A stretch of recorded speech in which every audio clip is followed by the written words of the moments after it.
భద్రాద్రి కొత్తగూడెం జిల్లా కొత్తగూడెంలో రెండో రోజు కేంద్ర మంత్రి కిషన్ రెడ్డి పర్యటన కొనసాగుతోంది. కొత్తగూడెంలోని సింగరేణి పద్మావతి అండర్ గ్రౌండ్ ని సందర్శించారు. ఉద్యోగులు కార్మికుల ఆత్మీయ సమ్మేళనంలో పాల్గొన్నారు.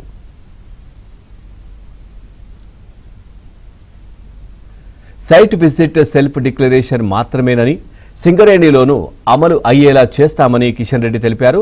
సైట్ విజిట్ లోపాలపై సమీక్ష చేశామని, నిబంధనలు మారుస్తామని కూడా చెప్పారు. అలాగే సింగరేణిలో ఆరోపణలపై అంతర్గత సమీక్ష, టెండర్లు రద్దుపై కేంద్ర బృందం విచారణ చేస్తోందని, నివేదిక ప్రకారం చర్యలు ఉంటాయని కిషన్ రెడ్డి స్పష్టం చేశారు. ఇంతకుముందే దానికి సంబంధించినటువంటి ఢిల్లీ నుంచి మా టీం వచ్చింది.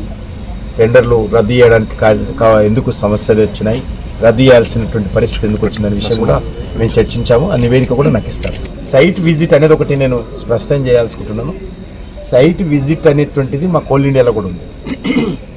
అనేక సెక్టార్లలో సైట్ విజిట్ ఉంది. ఎందుకంటే కొన్ని కంపెనీలు ఏసీ రూమ్లలో కూర్చొని ల్యాండ్ ఎక్కడ ఉంది, అది ఫారెస్ట్ ల్యాండా, గుట్టలు ఉన్నాయా, నదులు ఉన్నాయా, వీణలు ఉన్నాయా, వంకలు ఉన్నాయా చూడకరు.